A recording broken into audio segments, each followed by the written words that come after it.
is up, beautiful people? I have been trying to find the time to do a proper review for Spider-Man No Way Home, and I just can't seem to nail down that time. You know how it is with your 9 to 5. So I'm just going to do it gonzo style for you guys. So my things that I loved, the visuals. I thought this movie looked great. My favorite action set pieces, I have to say the first one, Doctor Strange, Spidey Showdown. That one definitely nailed it for me. I absolutely love that. I was able to see this in IMAX, so I got to enjoy it to its full effect. My second favorite being the final showdown. I thought the emotional aspects of this worked really well. I didn't expect this movie to be this emotional. Of course, the big reveal, the big surprise, I think it works, you know, I think it works really well, especially how it fits into the dramatic stuff. Tom Holland, once again, proving that he is one of the best to wear the costume, whether he's your personal favorite or not. I'm a huge Andrew Garfield fan, but yeah, Tom does it for me as well. And the villains, it was great to see Doc Ock and Green Goblin, Willem Dafoe, Alfred Molina, nailing it again. I think they were the best aspects villain-wise in this movie. For the most part, the pacing is good. The score is really strong, and I enjoyed that a lot. As for the negatives, I would say I think some of the humor doesn't work, or maybe the timing of it. There's just these moments where they would do this thing where someone would tell a joke, and there'd be this long pause after, and I really don't know why. The villain banter, I think that stuff works well, but some of the humor just wasn't landing for me. I think the way they characterize Doctor Strange in this, I get what they're going for. They're pushing to foreshadowing the whole into the multiverse of madness. And for those who've seen What If, we know why Strange was acting strange, you know.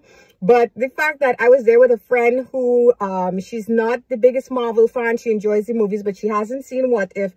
And she thought Strange was acting really weird. At one point, she asked me if I thought he was under mind control.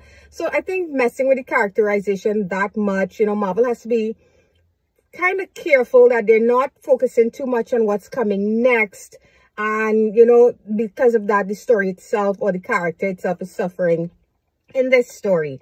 Villain wise, I felt like we were a bit overstuffed. I know why they did it. I understand it. But like Spider-Man 3, some of the villains here suffered because of the overstuffing. Especially Sandman and to a lesser extent Electro. And oh my goodness, the Lizard. I mean, why was he even there, right? So yeah, that kind of stuff, you know, it just didn't work as well as I think they were hoping for, trying to balance the whole fan service and explain it. I mean, the explanation was good because it's multiverse, but it was a bit overstuffed for me.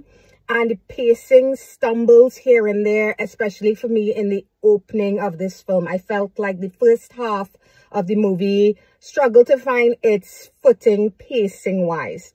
But as a whole, I did enjoy this movie. It's a strong one. It's a really good one. It's fun. It's entertaining. Is it my favorite Spider-Man movie? Nah. I still think the first one is my absolute favorite. This one would probably tie with the last one for me, with the last one maybe inching up a little bit further than this. Now don't get too mad, but my score is going to be 7.5 out of 10.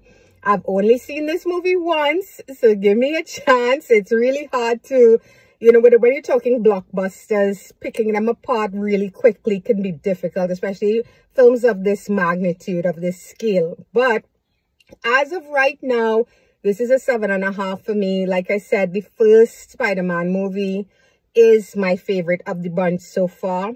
I did enjoy this one a lot, but I do think it suffers from some pacing issues here and there, some dialogue issues here and there.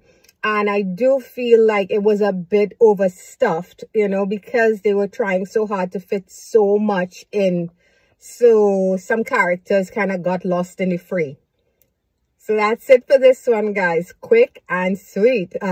Let me know your thoughts on this. And if you like this video, as small as, or I should say as short as it is, please feel free to hit that thumbs up button. And hopefully I'll be able to do a proper one when Matrix Resurrection comes around in my part of the world. Have a good one, guys.